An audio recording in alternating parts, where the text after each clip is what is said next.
On today's episode of Shoots and Ladders, today, SB629, the interest on child support collections, was heard at the jurisprudence in Texas. And I'm going to offer some colorful commentary throughout it because I'm hoping I don't know, I guess I need to bottom shelf a lot of this stuff for you because it's going to be bad. 629 and recognizes the Dean of the Senate to explain the measure. Dean.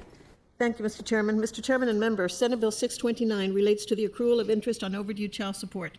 Members, many Texas families face financial hardship due to unpaid child support, which has reached approximately $19 billion across the state. A substantial portion of this debt is owed by non-custodial parents with limited incomes who often struggle to meet current child support obligations, let alone repay overdue amounts burdened by a 6% interest rate on arrears.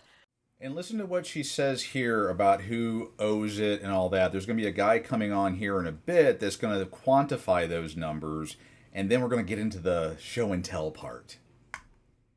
This high interest rate compounds the debt, making it increasingly difficult for low-income parents to catch up on missed payments and thereby worsening the financial challenges faced by custodial families awaiting support.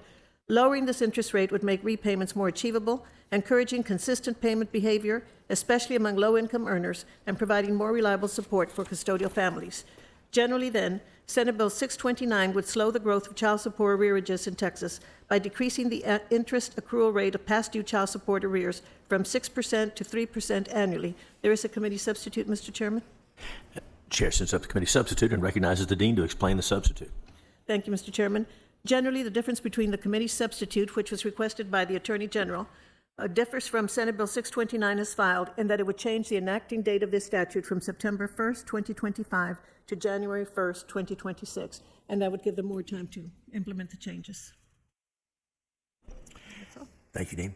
We'll open testimony, and for invited testimony, the chair calls Professor Quentin Reiser. Now, I want to know who paid for him to come down here and testify. That's good right there. Push the button on there and see if that changes anything. Yeah. Okay. All right. Welcome. Introduce yourself and give us your testimony. Yeah. Chairperson Hughes, members of the committee, thank you for giving me the opportunity to speak today. So my name is Quentin Reiser. I'm an assistant professor in the School of Human Ecology at the University of Wisconsin in Madison. And I'm also a faculty affiliate of the Sandra Rosenbaum School of Social Work, the Institute for Research on Poverty, and other places where we think a lot about child support and child support arrears, and essentially try to bring data to bear on pressing questions like what happens if you reduce the interest rate charged on arrears. So I'm here to express my strong support for Senate Bill 629, which proposes lowering the interest rate in Texas from 6% to 3%. And I want to be clear that this is not about letting anyone off the hook, which that is to address some strawman counter arguments. It's about making repayment possible, especially for non-custodial parents with very low incomes. Right now, Texas has one of the highest levels of unpaid child support in the country, totaling about $19 billion over 1 million cases. 70% of the parents who owe that money report making less than $10,000 a year. Okay, so 70% that have been put on child support make less than $10,000 per year. And that goes along with the national studies as well. So why are judges putting child support payments on people that make less than $10,000 a year? I wonder. And when that happens, debt grows, families suffer, and public systems like the criminal justice and health system end up bearing a large share of the burden. As of last year, nearly 24,000 open cases in Texas, and we can debate about that number, involved incarcerated parents who owe more than $450 million collectively. And he yaks on and on and on about some other stuff that to the TikTok generation, you all have probably already clicked off this video to go look at shaking boobies or something. But the next part is like on cue, Senator Hughes asking the wild question and the, oh, I didn't know, like as if on cue, like a WWE reference. Texas a smart, evidence-based way to reduce debt, boost repayment, and bring more equity into the child support system. So I urge you all to support this bill, not based on a feeling, but based on the empirics, based on the data. Let's make child support a tool for stability and success, and not something that lends to punishment and despair. Thank you. I'll yield the balance of my time, and I'll take any questions that you may have. Thank you, Professor Dean. Do you have any questions for the professor? I was going to ask, and if any members have any questions, please look. I'll wait for you, Chairman. Go ahead. Okay, thank you. So, Chris, thanks for your testimony and for telling us how this has worked based on the studies. I made a note as you were going through your introductory remarks about how, and then you explained this. So when the interest rates were lowered, more people, and when we say more people are paying, I may not have written that down correctly. Does that mean the gross amount received went up, or the number of non-custodial parents who had not been paying started paying? Help us understand those numbers. So that's a great question. So the average monthly payments went up. That's what we assessed. And if you want a figure, I can give you that figure. I have that on hand here. But 70% that are behind make less than $10,000 a year. How exactly is that going to substantially increase overall child support collections? And so, interestingly enough, when we looked at payments and we looked at arrears growth, we saw a sort of gradient effect. I mean, we're in Texas, but like in Wisconsin, we'd say a sort of hockey stick effect, where slowly over time you see increased payments. And so year one, we saw over the course of a year, $78 in increased payments, 86 in year two, and 93 in year three. So the idea, I mean, and we don't have the data to explore this, and I try to be careful not to move beyond the data, is that, that one might assume that would continue to increase into perpetuity. But the interest doesn't accrue interest. It's the 6% on the arrearage amount. Perhaps the debt did not seem so insurmountable, and it actually encouraged folks to pay. Right. I want to make sure I got that. So yeah, that's we think theoretically, empirically, yes, we didn't like ask non-custodial parents, but like that was kind of the framework. Is there this discouraging effect, or does the punitive high interest rate encourage?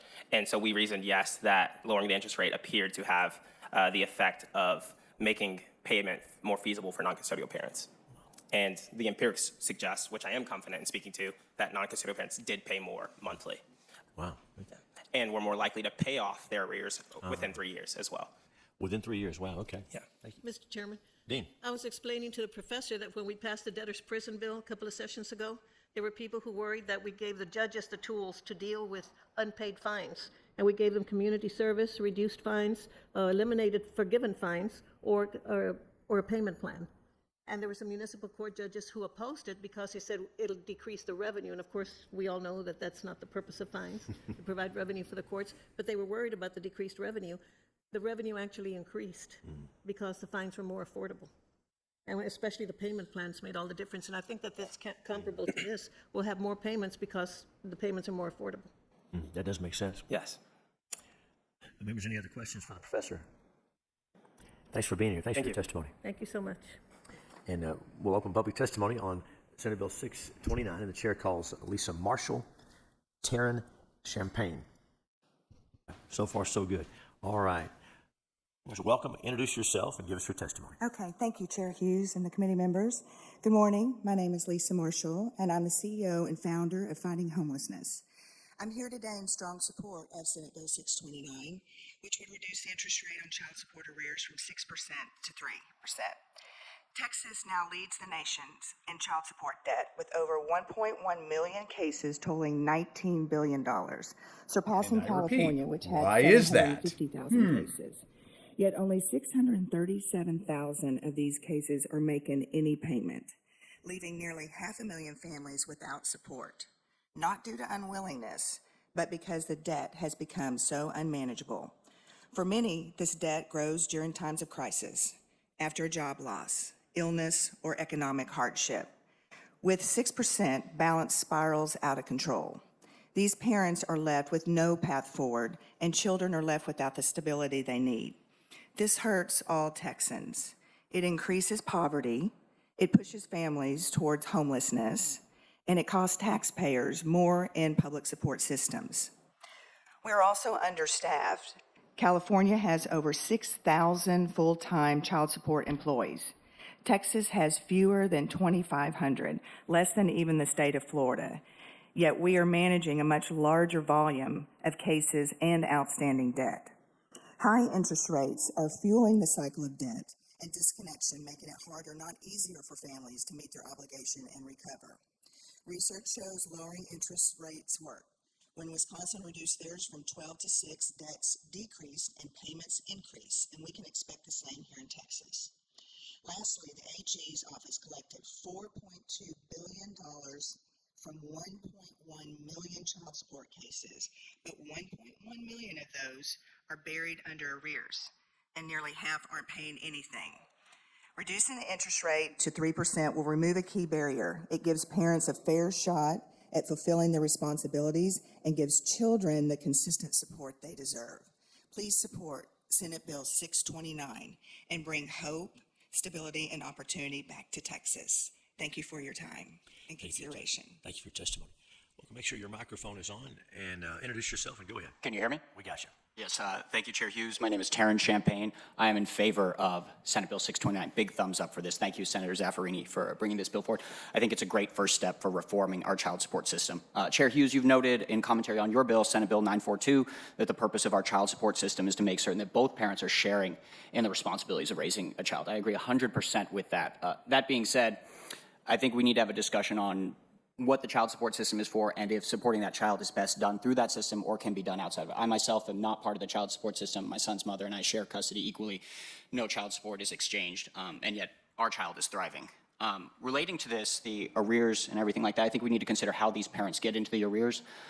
This comes often from the custody disputes between parents or custody situations where overwhelmingly the father is assigned the non-custodial parent status. And then Texas is rather unique in the way that our child support is calculated, and that we're one of 2 states across the nation that does not factor in both parents' income or a timeshare difference. So basically, it's a set flat amount that's set there for the child. And that is despite the fact that our state has moved from the standard possession order a couple sessions ago to the expanded standard. So we went from one parent having about 30% of the overnights to about 40% of the overnights. So they're getting the same calculation and potentially the same arrearages that are generating despite having the opportunity to have the child more of the time. These recommendations for these adjustments were made by the Federal Office of Child Support and Enforcement in 1987, so almost 40 years ago. We haven't updated that since. This bill, though, as Ms. Marshall and the professor here have noted, will affect many Texans. There are about 928,000 on arrears with about $21 billion in debt. These are numbers from the OAG that I got last month. And their median arrearage is about $12,000. Lowering this interest rate accrued will help these parents climb out of this debt trap and ideally be able to support their children with more direct care and access instead of worrying about having to pay these arrearages, maybe taking a second job. I think we all agree that we want to ensure parents are involved with their children, and I think, once again, this is a great first step in comprehensive reform of child support. Let's not stop here. Now, I don't have an issue with the lowering of 6% to 3%. That's, great. My issue is that they're doing the retroactive child support bill and getting that attached to it. So again, based on their numbers from a previous podcast, that $10,000 judgment is going to now get the 3% on it. They've inserted that into the language of this bill, but then they're not wanting to talk to that. They're wanting to talk to the bigger picture. And, the people that are, all for it and all that stuff, they're glossing over, in my opinion, that other piece of it. But again, it's with the 70% of people that aren't paying because they make under $10,000, the question really is, why are they doing child support orders that are so above what these people can pay? If you can't pay, you can't pay. They're getting that $19 billion to puff it up to get more funding, to get more of everything else. And there was a previous comment made about how it's hurting families and all that stuff. These families are on TANF, they're on welfare, they're on the state roll, so they're being taken care of in that way. Not the greatest, but they're being taken care of. It's not the horrible thing that they're making it out to be. Again, this is not a this is the whole chutes and ladders thing that they're trying to couch everything, and it's good for this, it's good for that, and here let's do a little something here, but then they slide in the retroactive child support 3% per annum. So going back to the more realistic scenario, you've got the 18-year-old kid that may or may not be the actual father but gets pegged for it. He gets a judgment slapped on his credit report for 10 grand that's going to earn 3% out of the gate. And then all the fun stuff happens, 2505. It's just, and everyone is just letting it happen. So here we are. Anyway, hope you all have a good one.